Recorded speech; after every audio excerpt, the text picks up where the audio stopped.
Hello, all of you bold, beautiful, brilliant, and highly evolved souls.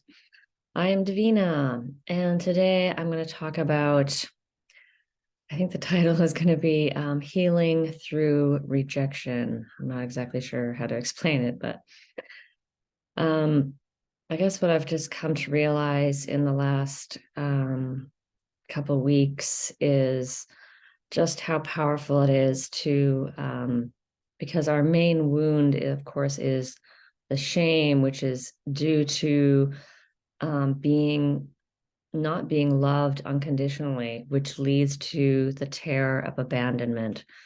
So it's kind of those three things. You're not loved unconditionally, so you feel shame, and with the shame, you feel terror, and it is terror because your life depends on your parents.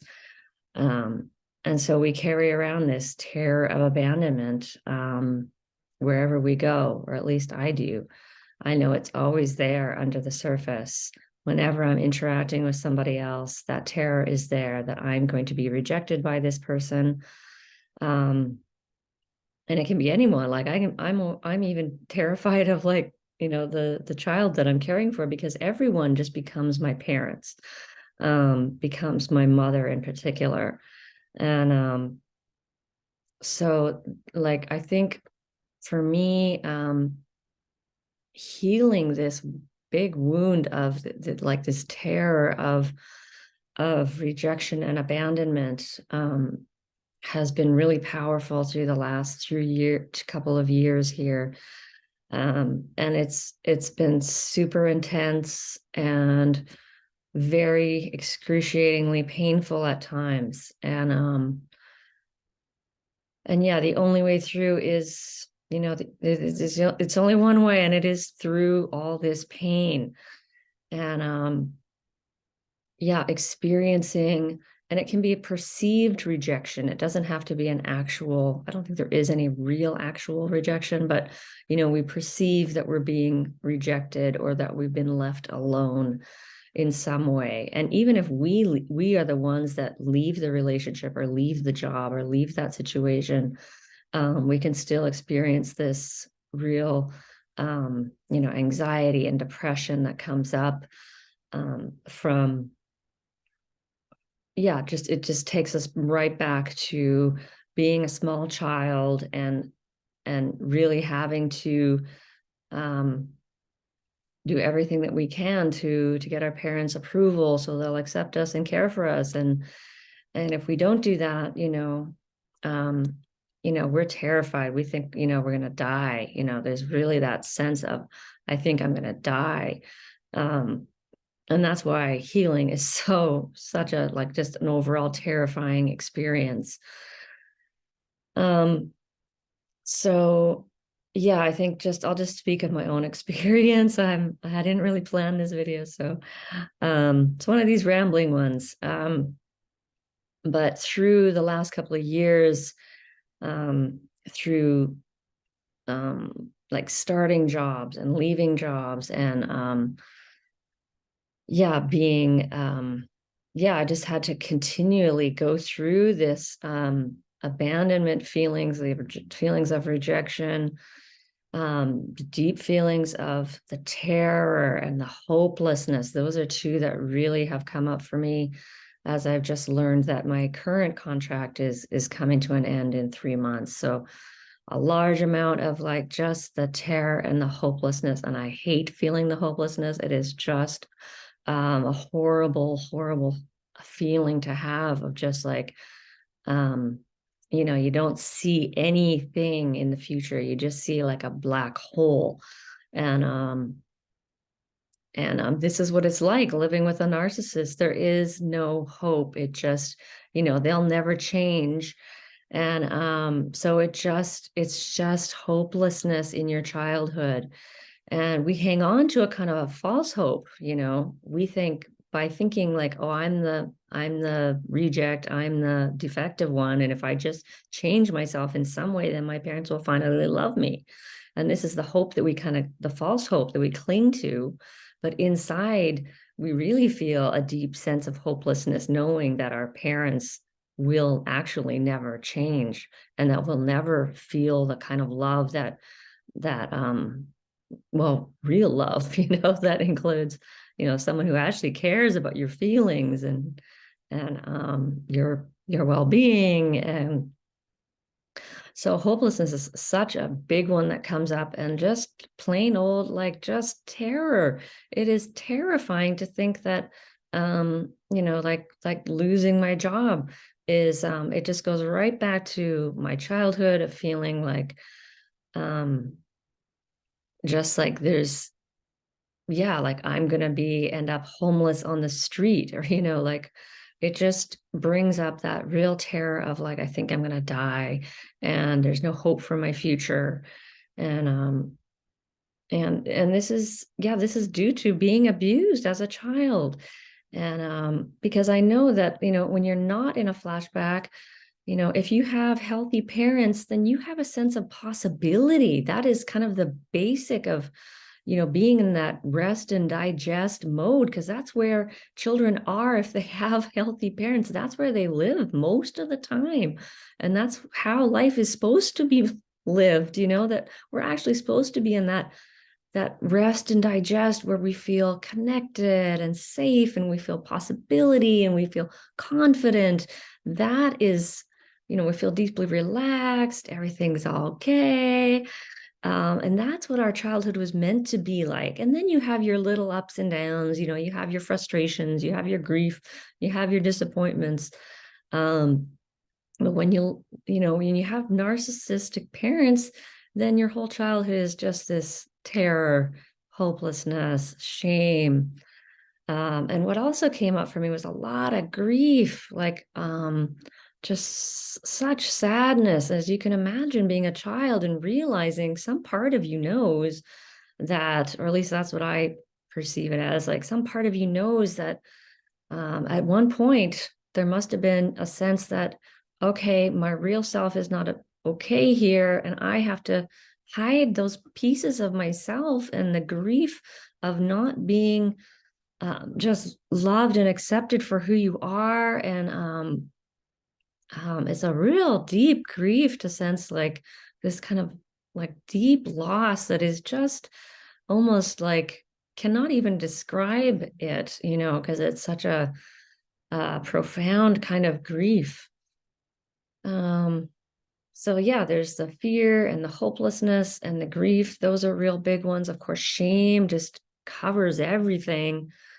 Um, and I've had like waves of depression, of just a real heavy sense of, um yeah, it's and these are the things that are now resurfacing. This is how I felt as a child, and God knows how repression works. I've always asked myself that question, like, how do we manage to repress these feelings? How did I carry around this stuff for 49 years or whatever? But yeah, so, but through like going through this again and again and again, like these kind of circumstances where, a friend has left, or someone has gone out of your life, or any kind of, kind of separation, and you go through it and again, and you feel the terror, and you feel the hopelessness, and you feel the depression, and also guilt came up for me too at one point. Like I just literally felt like a disgrace. Like that was the word that came to me. And I think scapegoats in particular feel this kind of sense of like, real sense of like, parents say, you're not okay. You're a disgrace. Like that's basically what they're telling you in all their actions and words, is like, you're a disgrace to this family. And you're making me look bad, is what they, so I just had this real sense of like guilt was coming up. That's another one that can come up with, these kind of abandonment feelings, and sensing that, you did something wrong, that it was your fault. And yeah, it's just a heap of pain. And unfortunately, yeah, the only way to go through, to get through to the other side, and I hope I eventually get to the other side, because I believe that once you heal this terror, um, and you're not afraid of losing relationships or jobs, and then you're really free. You really can.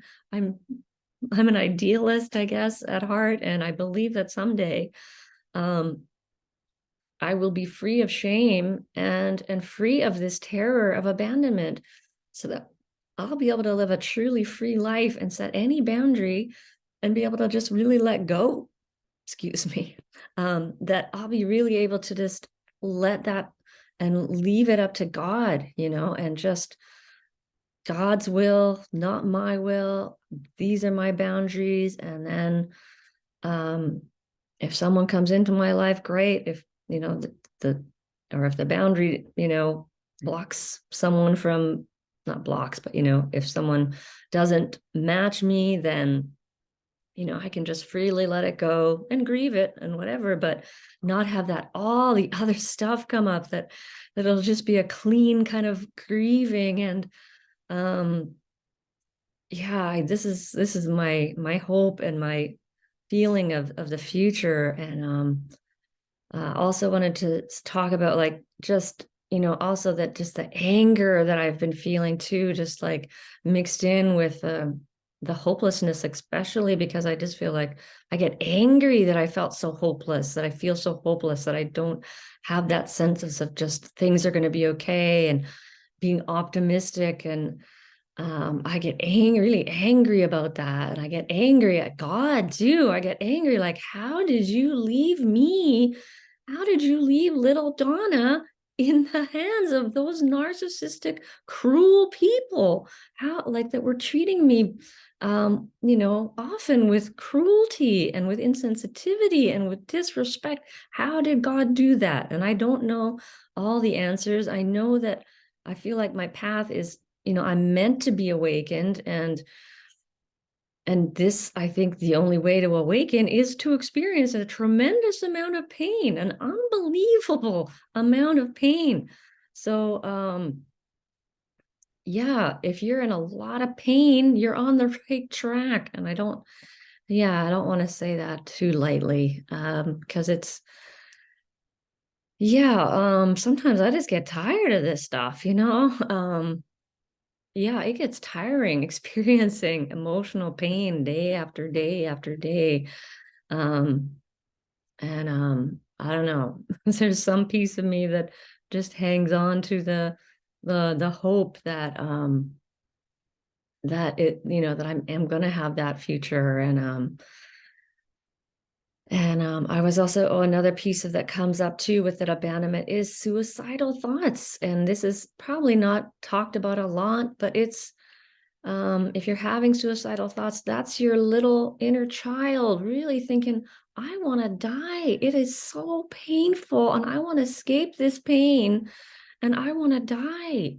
And I was having dreams on Friday night. It was just horrible. Like, I could tell the, like, intense inner pain that my child was feeling. Like, I've, you know, so if you're having those, and that's so scary to hear those things from your subconscious, like part of you, and just really validate that as much as you can. And it's difficult at first, but just validate. And yeah, just like, I'm here for you. I'm here for you no matter what, no matter what you're going through, no matter what you're feeling.